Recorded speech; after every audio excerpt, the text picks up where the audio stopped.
የሕማማት ሳምንት በኢትዮጵያ ኦርቶዶክስ ተዋሕዶ ቤተክርስቲያን እጅግ የተቀደሰና የጌታችን የመድኃኒታችን የኢየሱስ ክርስቶስ መከራ የሚታሰብበት ወቅት ነው። በኢትዮጵያ ኦርቶዶክስ ተዋሕዶ ቤተክርስቲያን ሥርዓት መሠረት፣ ሰሙነ ሕማማት 7 ቀናት አሉት። እነዚህም ቀናት ከሆሳዕና ማግስት ሰኞ ጀምሮ እስከ ትንሣኤ ዋዜማ ቅዳሜ ድረስ ያሉትን ቀናት ያጠቃልላል።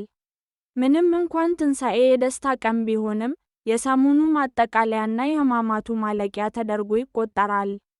በአጠቃላይ በቤተ ክርስቲያን ትውፊት ሰሙነ ሕማማት የሚባለው ስያሜው ራሱ ሰሙን 8 የሚል ትርጉም ስላለው፣ ከሆሳዕና እሁድ ጀምሮ እስከ ትንሣኤ እሁድ ያለውን 8 ቀናት የያዘ ሳምንትን ያመለክታል። ነገር ግን የሕማሙና የጾሙ ጥብቅ ሥርዓት የሚከናወንባቸው ዋናዎቹ ቀናት 7ቱ ናቸው።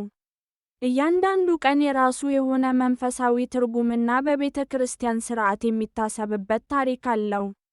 ቀኖቹንም በዝርዝር እንደሚከተለው እናያለን። ሰኞ፣ መርገመ በለስ፣ በለስ የተረገመችበት ቀን። በዚህ ቀን ጌታችን መድኃኒታችን ኢየሱስ ክርስቶስ ከቢታንያ ወደ ኢየሩሳሌም ሲሄድ ተራበ። ቅጠል ያላት ነገር ግን ፍሬ የሌላትን በለስ አገኘ። ከእንግዲህ ወዲህ ለዘላለም ፍሬ አይገኝብሽ ብሎ ረገማት። በለስዋም ወዲያው ደረቀች። በለስዋ የሰው ልጅ በተለይም የእስራኤል ምሳሌ ናት። ቅጠሏ ደግሞ የላይኛው አምልኮ እንጂ መልካም ሥራ ለሌላቸው ሰዎች ማስጠንቀቂያ ምሳሌ ናት። ኢየሱስ በቤተ መቅደስ ይሸጡና ይለውጡ የነበሩትን ነጋዴዎች፣ ቤቴ የጸሎት ቤት ይባላል፣ እናንተ ግን የወንበዴዎች ዋሻ አደረጋችሁት በማለት ያስወጣቸውም በዚሁ ቀን ነው።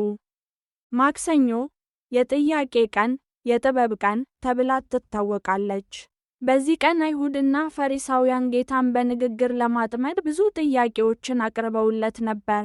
ጥያቄዎቹም በምን ሥልጣን ታደርጋለህ? ለቄሳር ግብር መክፈል ይገባል ወይ? የሚሉ ነበሩ። ጌታም በመለኮታዊ ጥበቡ መልሶ አሳፈራቸው። በተጨማሪም ስለ ዓለም መጨረሻ፣ ስለ ዳግም ምጽአትና ስለ 10ሩ ቆነጃጅት ያስተማረው በዚህ ቀን ነው። ስለዚህ ይህ ቀን የጥበብ ቀን ይባላል። ረቡዕ፣ የምክር ቀን፣ የምክር አይሁድ። ይህ ቀን የአይሁድ ካህናትና ጻፎች ጌታን እንዴት መያዝና መግደል እንደሚችሉ የተመካከሩበት ቀን ነው። የአስቆሮቱ ይሁዳ ወደ ካህናቱ ሄዶ ኢየሱስን በ30 ብር አሳልፎ ለመስጠት የተስማማበትም በዚሁ ረቡዕ ቀን ነው። በሌላ በኩል የአልዓዛር እህት ማርያም እጅግ ውድ የሆነ ሽቶ ናርዶስ በጌታ ራስ ላይ ያፈሰሰችበትና ለቀብሩ ያዘጋጀችበት ቀን ነው። ስለዚህ ቀኑ የመዓዛ ቀን ተብሎም ይታወቃል። ሐሙስ፣ ጸሎተ ሐሙስ፣ የሐዲስ ኪዳን መሠረት በመባል ይታወቃል። ይህ ቀን ትልቅ ሥርዓት የሚፈጸምበት ነው። ጌታችን መድኃኒታችን ኢየሱስ ክርስቶስ የደቀ መዛሙርቱን እግር በማጠብ ትሕትናን ያስተማረበት፣ የመጀመሪያውን ቅዱስ ቁርባን የመሠረተበት፣ ኅብስቱንና ወይኑን ሥጋዬና ደሜ ነው ብሎ የሰጠበት ቀን ነው። በተጨማሪም ምሽቱን በጌቴሴማኒ የአትክልት ስፍራ በከባድ ሐዘን ሲጸልይ ያደረበትና በይሁዳ መሪነት በጭፍሮች የተያዘበት ሌሊት ነው።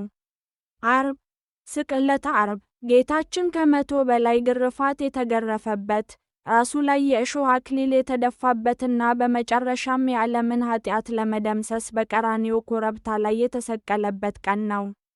ቅዳሜ፣ ቀዳም ስዑር፣ ጌታ በሥጋው በመቃብር የቆየበት፣ በነፍሱ ግን ወደ ሲኦል ወርዶ በአዳም ምክንያት ታስረው የነበሩትን ነፍሳት ነፃ ያወጣበት ቀን ነው። የተሻረች ቅዳሜ ትባላለች፣ ምክንያቱም በዚህች ቅዳሜ ሐዘን ጾም ስለሚጾምባት።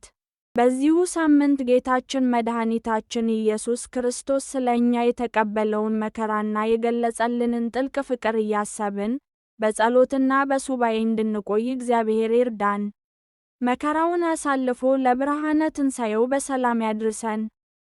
ቪዲዮውን ከወደዳችሁት ላይክ ማድረጋችሁንና ለሌሎችም እንዲደርስ ሼር ማድረጋችሁን አትርሱ። ለቻናላችን አዲስ ከሆናችሁ ደግሞ ሰብስክራይብ በማድረግ የዋንቲ ቲዩብ ቤተሰብ ይሁኑ። በቀጣይ ቪዲዮ እስክንገናኝ በሰላም ቆዩን።